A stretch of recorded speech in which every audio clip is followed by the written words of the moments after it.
آپ کو پتا ہی ہے کہ جس دن ابھی انہیں دفن ہی کیا گیا تھا انہوں نے یہودیوں کے ڈر سے اپنے دروازے بند کر لیے تھے، پرسیکیوشن کے حوالے سے دروازے بند کر لیے تھے۔ یہ جو بعد میں پولس رسول بنے اس وقت ساؤل تھے، ان سے ڈرتے تھے لوگ، یہ مارتا تھا، لوگوں کو گھسیٹتا تھا، جیلوں میں پہنچاتا تھا۔ میرے عزیزو، خدا کا کلام بیان کرتا ہے کہ یہ سوچتا تھا کہ جب میں ایسا کرتا ہوں تو میں بھی خدا کی خدمت کرتا ہوں، لیکن میرے عزیزو خدا کا پاک کلام یہ بیان کرتا ہے، خداوند یسوع مسیح نے پیشگی طور پر انہیں بتا دیا تھا کہ یہ وقت، یہ حالات، یہ آزمائشیں تم پر آئیں گی، ان کا آنا ضرور ہے تاکہ تمہارا آزمایا ہوا ایمان جو سونے اور چاندی سے آزمائے ہوئے سونے اور چاندی سے بھی آزمائے ہوئے سونے اور چاندی سے بھی نہایت بیش قیمت ہے۔ خدا کا کلام بیان کرتا ہے تمہیں تسلی اور تقویت دے۔ پاک کلام یہ بیان کرتا ہے، اس لیے جب شاگردوں کو خدا کا پاک کلام یہ بیان کرتا ہے بار بار ہی خدا ان کا نام لینے سے منع کیا گیا، بار بار انہیں روکا گیا، بار بار انہیں جیلوں میں پہنچایا گیا، تو خدا کا کلام یہ بیان کرتا ہے ان کے پاس میرے عزیزو یہی اطمینان تھا جو یسوع نام کے اندر ہے۔ پریز دی لارڈ۔ ورنہ یہ کیسے ہو سکتا ہے کہ ایک آدمی جو جیل کے اندر بند ہے، جیل میں اس شخص کو بند کیا گیا ہے اور اس کے ہاتھوں میں کڑیاں لگائی، پاؤں میں بیڑیاں ڈالی گئی ہیں، وہ وہاں پہ گیت کرے گا، وہ وہاں پرستش کرے گا، وہ خدا کے نعرے لگائے گا، وہ وہاں ہیلیلویا کہے گا، پریز دی لارڈ کہے گا، تھینک یو جیسس کہے گا؟ ہو ہی نہیں سکتا ایسا۔ لیکن خدا کا کلام بیان کرتا ہے کہ جب رسول جیل کے اندر تھے تو انہوں نے جیل خانوں کو بھی خدا کے لیے پلپٹ بنا لیا تھا، انہوں نے جیل خانوں کو بھی چرچز بنا لیا تھا۔ پریز دی لارڈ۔ خدا کا کلام یہ بیان کرتا ہے میرے عزیزو، اگر چرچوں کو جلانے والے، گھروں کو جلانے والے یہ سمجھتے ہیں کہ خدا کا کلام قید ہے تو یہ ان کی بھول ہے، کیونکہ خدا کا کلام کہتا ہے خدا کا کلام زندہ ہے، مؤثر ہے، دو دھاری تلوار سے زیادہ تیز ہے، روح بند بند گدے گدے کو بھی جدا کر کے گزر جاتا ہے۔ میرے عزیزو، یہ وقت اور حالات آنے والی نسلوں کے لیے، جیسے آپ نے پچھلے لیکچر میں سنا تھا کہ خدا کا کلام میں یہ سکھاتا ہے، جب ہم نے سمرنا کی کلیسیا کے تعلق سے سیکھا کہ شہیدوں کا خون جو ہے وہ کلیسیا کا بیج ہے، انہی کے خون کے وسیلہ سے تو نئی نسلیں پرورش پاتی اور پروردہ ہوتی اور جوان ہوتی اور آگے بڑھتی ہیں۔ میرے عزیزو، سو خدا کا کلام بیان کرتا ہے شاگردوں نے کبھی اس بات پر دکھ کا اظہار نہیں کیا، کبھی اس بات پر کلنک نہیں کیا، کبھی اس بات پر ٹینشن نہیں ہوئے، کبھی اس بات پر ڈپریس نہیں ہوئے۔ خدا کا کلام یہ بیان کرتا ہے، میں نے آپ کو بتایا تھا کہ جب رسول کو، یہ جو بعد میں رسول اعظم کہلاتا ہے، جب کیسر کے ہاں پیشی جانی تھی، لوگ ڈرتے تھے کہ اسے شہید کر دیا جائے گا، یہ مارا جا سکتا ہے، تو اس نے کیا کہا تھا؟ رو کر کہنے لگا کہ تم رو رو کر کیوں میرا دل توڑتے ہو؟ میں تو مسیح کے لیے قید ہونے بلکہ مرنے کے لیے بھی تیار ہوں۔ پریز دی لارڈ۔ زوردار تالیاں لگائیں خدا کے جلال کے لیے۔ رو رو کر کیوں میرا دل توڑتے ہو؟ میں تو مسیح کے لیے قید ہونے بلکہ مرنے کے لیے بھی تیار ہوں، اور اپنے خطوں میں کہتا میں تو پیدا ہی اس دن کے لیے ہوں، بلکہ وہ تو افسوس کرتا ہے کہ میں ادھورے دنوں کی پیدائش ہوں، اس لیے کہ پورے طور پر مسیح کے دکھوں کے ساتھ اپنی بشارت کو پیدا نہیں کر سکا۔ پترس رسول کو یاد کریں، شاگردوں کو یاد کریں، جب انہیں منع کیا گیا، خدا کا کلام بیان کرتا ہے جھڑکا گیا کہ آئندہ کو یہ نام لے کر دوبارہ منعتی نہ کرنا، تو انہوں نے باہر لے کر نکل کر آسمان کی طرف منہ اٹھایا، آسمان کی طرف اپنے ہاتھ اٹھائے اور شکر گزاری کر کے کہا ہے خداوند، ہم اس لائق تو ٹھہرے کہ تیرے نام کی خاطر دنیا میں بے عزت ہو، ہم تیرے نام سے دنیا میں بے عزت ہونے کے لائق تو ٹھہرے۔ خدا کا کلام بیان کرتا ہے کیوں انہوں نے یہ کہا؟ اس لیے کہ اندر یہی اطمینان تھا جس کا وعدہ خداوند نے کیا تھا، میں نے تم سے یہ باتیں اس لیے کہتی کہ تم مجھ میں اطمینان پاؤ۔ کیا اطمینان پاؤ؟ کیا تسلی پاؤ؟ کس بات کی یقین دہانی پاؤ؟ آگے لکھا ہوا ہے دنیا میں مصیبت اٹھاتے ہو لیکن خاطر جمع رکھو میں دنیا پر غالب آیا۔ خدا کا پاک کلام یہ بیان کرتا ہے میرے عزیزو کہ اس کو پہنچانے والوں نے صلیب تک پہنچا دیا، پہنچانے والوں نے قبر تک پہنچا دیا، لیکن خدا کا کلام بیان کرتا ہے پوری دنیا کے اندر ایک ہی قبر جو ہے، پوری دنیا میں روزانہ اس کا ذکر ہوتا ہے، پوری دنیا کے اندر ایک ہی قبر خالی ہے جس کے اوپر لکھا ہوا ہے کہ وہ یہاں نہیں ہے، اور آگے پتہ کیا لکھا ہے؟ وہ اپنے کہنے کے موافق جی اٹھا ہے۔ یعنی اس نے جو کہا تھا، جو دعویٰ کیا تھا، جو یہاں پہ کہا میں دنیا پر غالب آیا ہوں۔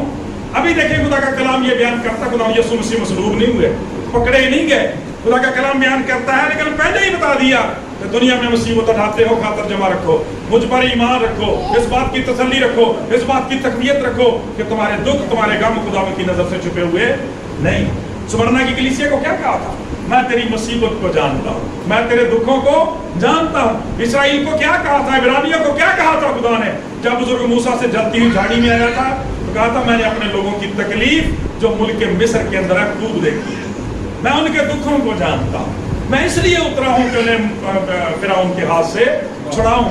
خدا کا کلام یہ بیان کرتا ہے, خدا اس بات سے واقف تھے, لہٰذا خدا کا پاک کلام یہ بیان کرتا ہے کہ جب یسوع مسیح کو اس اذیت کے لیے لے جایا گیا, کوڑے مارے گئے, کانٹوں کا تاج رکھا گیا, خداوند یسوع مسیح کے ہاتھوں میں اور پاؤں میں کیل ٹھونک دیے گئے, خدا کا پاک کلام بیان کرتا ہے پسلی میں نیزہ مارا گیا. خدا کا پاک کلام یہ بیان کرتا ہے ڈیتھ ہو گئی, لیکن خدا کا پاک کلام بیان کرتا ہے تیسرے دن وہ کام ہوا جو دنیا میں ایک دفعہ اور ہمیشہ کے لیے ہوا, اور وہ کیا تھا؟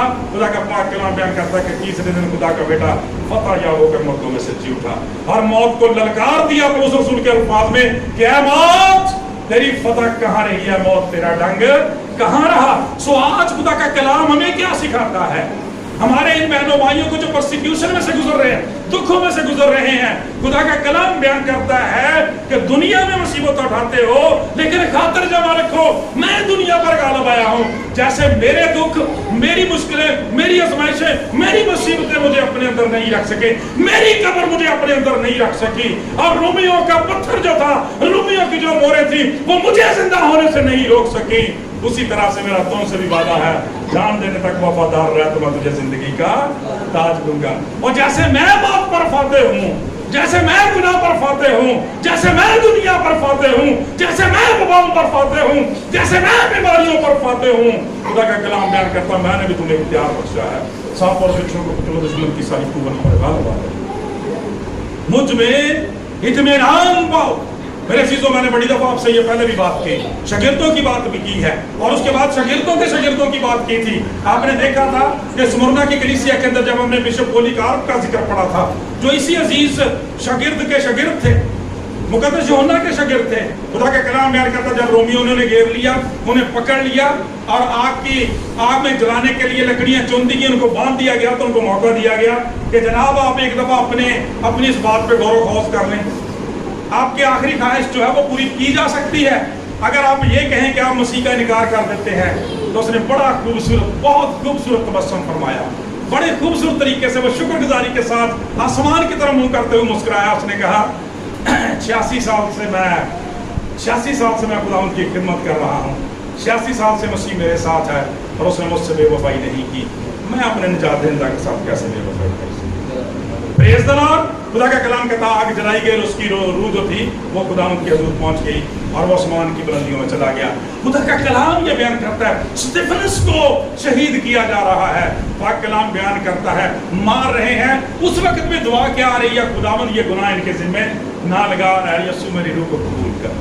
خدا کا کلام بیان کرتا ہے اس نے یسوع کو خدا باپ کے دائنے کھڑے ہوئے دیکھا. کیا بات ہے.